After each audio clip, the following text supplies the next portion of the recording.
ಸಿದ್ದರಾಮಯ್ಯನವರು DKR ultimate.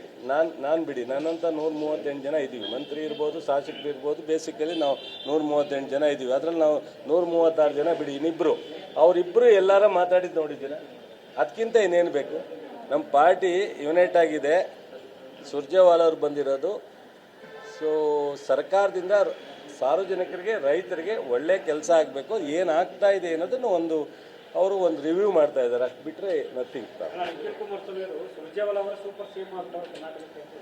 ಭಾಳ ದೊಡ್ಡವರಾಗ್ಬಿಟ್ಟವ್ರು ಅವ್ರ ಬಗ್ಗೆ.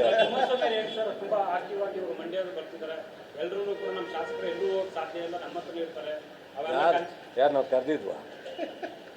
ನಾವು ಕರೆದೇ ಇಲ್ವಲ್ಲ ಗುರು ಅವ್ರ ಶಾಸಕರನ್ನ. ಅವ್ರ ಇಷ್ಟ. ಇನ್ನೂ 3 ವರ್ಷ ಇದೆ ಚುನಾವಣೆ. ಅವಾಗ ಅವ್ರವ್ರು ಯಾವ ಜಾಗ ನೋಡ್ಕೊಂಡವ್ರೋ ಅವಾಗ ನೋಡೋಣ. ಈಗೇನು ನಾವು ಕರೆದಿಲ್ಲ ಇನ್ನೂ ಅವ್ರನ್ನ. ನಮ್ಮ ಹತ್ರ 138 ಜನ ಇರ್ಬೇಕಾದ್ರೆ ಸರ್ಕಾರ ಮಾಡೋಕ್ಕೆ ಯಾರೂ ಬೇಕಾಗಲ್ವಲ್ಲ. ವಾಲಂಟಿಯರಾಗಿ ಬರ್ತೀನಿ ಅಂದರೆ ಬಂದು ನಿಂತೀವಿ ಅಷ್ಟೇ. ನಾವು ಯಾರನ್ನೂ ಕರೆದಿಲ್ಲ.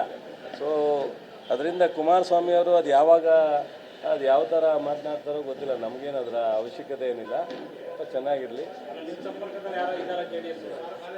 ಸಿದ್ದರಾಮಯ್ಯನವರು DKR ಅಲ್ಟಿಮೇಟ್. ನಾನು ಬಿಡಿ ನನ್ನಂತ 138 ಜನ ಇದ್ದೀವಿ. ಮಂತ್ರಿ ಇರ್ಬೋದು, ಶಾಸಕರು ಇರ್ಬೋದು. ಬೇಸಿಕಲಿ ನಾವು 138 ಜನ ಇದ್ದೀವಿ. ಅದರಲ್ಲಿ ನಾವು 136 ಜನ ಬಿಡಿ, ಇನ್ನಿಬ್ಬರು ಅವರಿಬ್ಬರು ಎಲ್ಲಾರ ಮಾತಾಡಿದ್ದು ನೋಡಿದ್ದೀರಾ? ಅದಕ್ಕಿಂತ ಇನ್ನೇನು ಬೇಕು? ನಮ್ಮ ಪಾರ್ಟಿ ಯುನೈಟ್ ಆಗಿದೆ. ಸುರ್ಜೇವಾಲ ಅವರು ಬಂದಿರೋದು. ಸೊ ಸರ್ಕಾರದಿಂದ ಸಾರ್ವಜನಿಕರಿಗೆ, ರೈತರಿಗೆ ಒಳ್ಳೆ ಕೆಲಸ ಆಗಬೇಕು. ಏನಾಗ್ತಾ ಇದೆ ಅನ್ನೋದನ್ನು ಅವರು ಒಂದು ರಿವ್ಯೂ ಮಾಡ್ತಾ ಇದ್ದಾರೆ. ಅಷ್ಟು ಬಿಟ್ಟರೆ ನಥಿಂಗ್. ಭಾಳ ದೊಡ್ಡವರಾಗ್ಬಿಟ್ಟವ್ರು ಅವ್ರ ಬಗ್ಗೆ.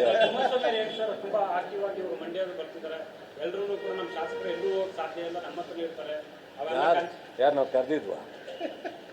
ನಾವು ಕರೆದೇ ಇಲ್ವಲ್ಲ ಗುರು ಅವ್ರ ಶಾಸಕರನ್ನ. ಅವ್ರ ಇಷ್ಟ. ಇನ್ನೂ 3 ವರ್ಷ ಇದೆ ಚುನಾವಣೆ. ಅವಾಗ ಅವ್ರವ್ರು ಯಾವ ಜಾಗ ನೋಡ್ಕೊಂಡವ್ರೋ ಅವಾಗ ನೋಡೋಣ. ಈಗೇನು ನಾವು ಕರೆದಿಲ್ಲ ಇನ್ನೂ ಅವ್ರನ್ನ. ನಮ್ಮ ಹತ್ರ 138 ಜನ ಇರ್ಬೇಕಾದ್ರೆ ಸರ್ಕಾರ ಮಾಡೋಕ್ಕೆ ಯಾರೂ ಬೇಕಾಗಲ್ವಲ್ಲ. ವಾಲಂಟಿಯರಾಗಿ ಬರ್ತೀನಿ ಅಂದರೆ ಬಂದು ನಿಂತೀವಿ ಅಷ್ಟೇ. ನಾವು ಯಾರನ್ನೂ ಕರೆದಿಲ್ಲ.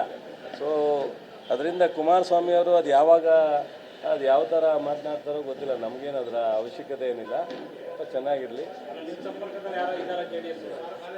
ಆಮೇಲೆ